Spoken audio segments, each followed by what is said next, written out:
Suivez, du lundi au samedi à partir de 8h juste, l'émission Environnement Notre Vie sur la radio Taïna 88.1 MHz. Environnement Notre Vie, un espace de partage des nouvelles sur la gouvernance des ressources naturelles, la lutte contre le réchauffement climatique et l'agriculture. À la présentation, Daniel Makassi.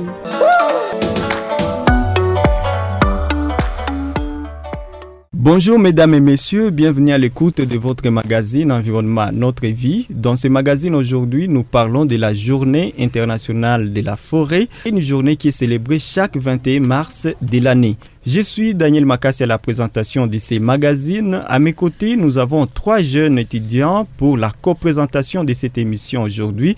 Ils sont tous étudiants au sein de l'université officielle de Bukavu dans la faculté des lettres et sciences humaines. Bonjour Gloria Matata. Bonjour Daniel Makassi. Bonjour Joyce Tembeaone. Bonjour Daniel Makassi. Bonjour Alphonse Kabalou. Bonjour Daniel Makassi. Je suis ravi de vous avoir aujourd'hui au studio de la radio Taïna pour parler de la Journée internationale des forêts. Nous allons aussi recevoir l'ingénieur Steph Salama depuis Beni. Il nous parlera de son analyse de l'accès à l'électricité et la problématique de la conservation des forêts de la République démocratique du Congo.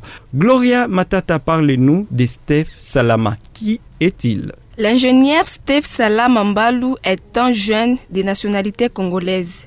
Il est informaticien de formation, expert en système, réseau et télécommunications. Il travaille également en tant qu'activiste sociopolitique et environnementaliste. Il est partisan de la bonne gouvernance. Il détient une licence en génie informatique de l'Université chrétienne bilingue du Congo et un master en réseau informatique de l'Université Dakar Bourguiba du Sénégal. Comme profession, il œuvre dans l'éducation, actuellement assistant de 10e mandat à la faculté des sciences et technologies appliquées de l'Université chrétienne bilingue du Congo à Beni. Il supervise aussi un département dénommé Web Programme au sein de son université, lequel département donne aux étudiants l'occasion de servir la communauté à travers des travaux communautaires d'intérêt public. Cleaning, plantage d'arbres, etc. sur campus et dans la ville pour ainsi conserver l'environnement propre et vivable. Il est aussi membre d'une organisation estudiantine dénommée Creation Care qui a pour vision et mission de soutenir un mouvement de protection de la création inclusive qui modélise la gestion chrétienne de l'environnement pour la transformation de la communauté. Merci Gloria pour cette présentation. À présent, nous allons apprendre quelques termes autour de la conservation de la nature. Il s'agit ici de la différence entre la forêt, une aire protégée, une réserve naturelle, etc. C'est avec vous, cher Alphonse Kabalou. Merci Daniel Makassi pour la parole. Selon la loi de 2002 portant Code forestier en RDC, une forêt est définie comme étant un terrain recouvert d'une formation végétale à base d'arbres ou d'arbustes apte à fournir des produits forestiers, abriter la faune sauvage et exercer un effet direct ou indirect sur les sols, les climats ou régime des eaux. En ce qui concerne une aire protégée, la loi de 2011 portant principes fondamentaux relatifs à la protection de l'environnement indique qu'une aire protégée est une zone géographiquement désignée, délimitée, réglementée et gérée en vue d'atteindre des objectifs spécifiques de conservation.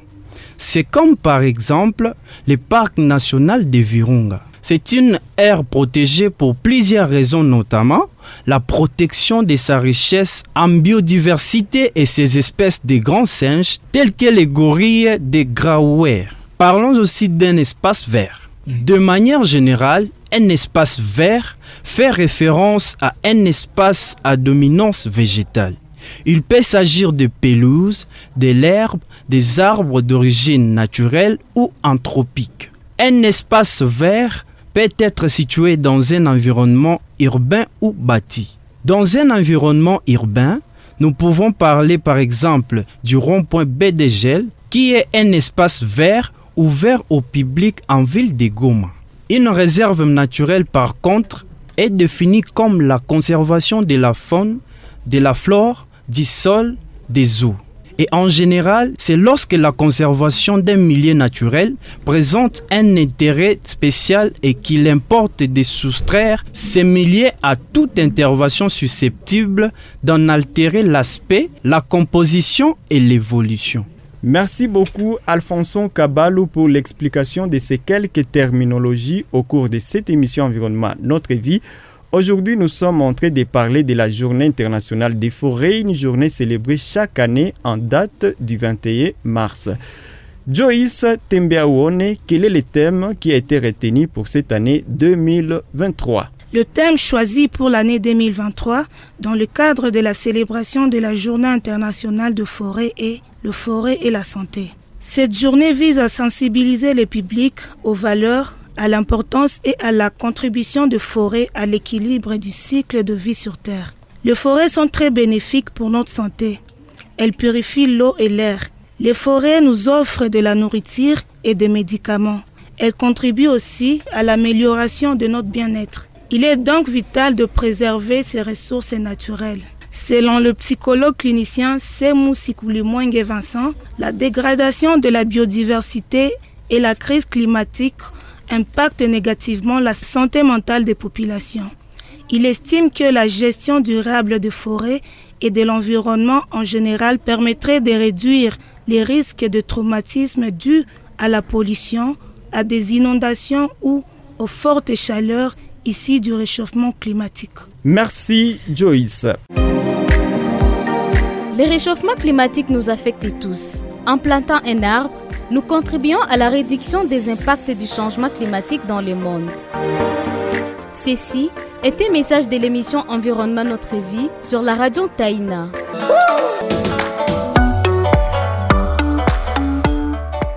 Avant de recevoir l'ingénieur Steph Salama depuis Beni qui s'exprime au cours du podcast TT Mazingira au sujet de la problématique d'accès à l'électricité et la conservation des forêts en RDC, je me tourne vers toi, Gloria Matata, pour nous parler de l'engagement du gouvernement congolais dans la lutte pour la conservation des forêts congolaises et la lutte contre le réchauffement climatique. Au mois de septembre 2022, le Premier ministre congolais a annoncé que son gouvernement s'est engagé à promouvoir une économie verte et résiliente à faible émission de carbone.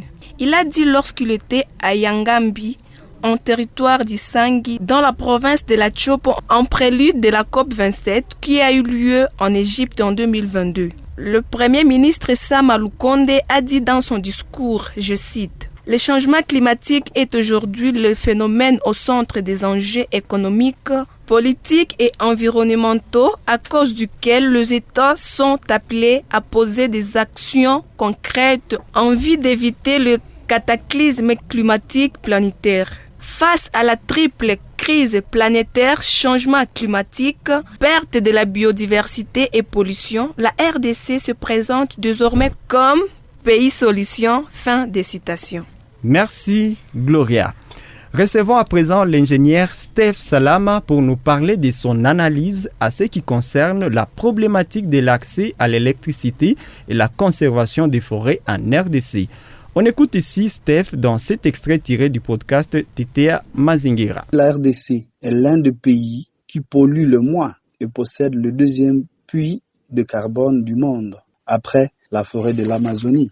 Il est de la responsabilité de chaque humain de prendre soin de l'environnement. Plus particulièrement, nous Congolais, nous la jeunesse congolaise, devons lutter pour la protection de cette immense forêt, pour la survie de notre planète. Mais alors, les responsabilités sont partagées. Comment pouvez-vous me demander de ne pas couper les arbres? Comment pouvez-vous me demander cela si je n'ai pas accès à l'électricité ou au gaz pour cuire ma nourriture? C'est contradictoire. Nous sommes obligés parfois de faire pression à la forêt, à couper les arbres pour avoir de la braise ou le bois de chauffe pour cuire la nourriture à la maison. Les dirigeants du monde et les pays pollueurs doivent donc donner des moyens conséquents de moyens financiers conséquents au gouvernement congolais qui pourra construire des centrales hydroélectriques et solaires pour donner une autre alternative à la pauvre population de mon pays pour ainsi diminuer la pression sur les forêts.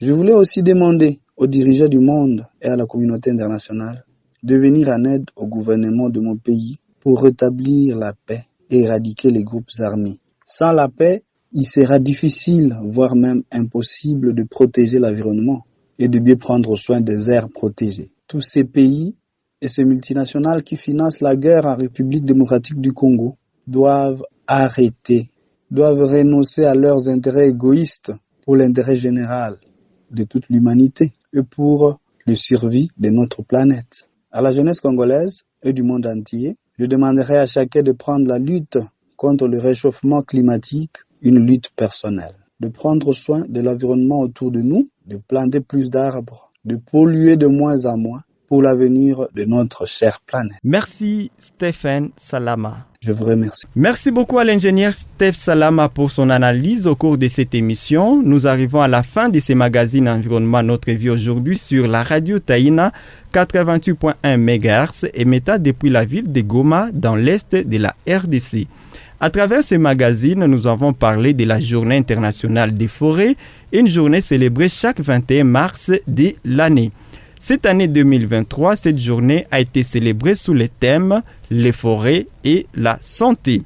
J'étais aujourd'hui accompagné au studio par 3 jeunes à qui j'ai dit merci. Il s'agit de Joyce, Gloria et Alfonso. Merci Joyce. Merci Daniel. Merci Gloria. Merci Daniel. Merci Alfonso. Merci Daniel. Je dois préciser qu'ils sont tous étudiants au sein de l'Université officielle de Bukavu dans la faculté des lettres et sciences humaines. Vous avez été nombreux à nous suivre, nous vous disons merci. Vous pouvez retrouver cette émission en replay sur TT Amazingira Podcast via votre plateforme d'écoute préférée. À très bientôt. Suivez du lundi au samedi à partir de 8h juste l'émission Environnement Notre Vie sur la radio Taïna 88.1 MHz. Environnement Notre Vie, un espace de partage des nouvelles sur la gouvernance des ressources naturelles, la lutte contre le réchauffement climatique et l'agriculture. À la présentation, Daniel Makassi.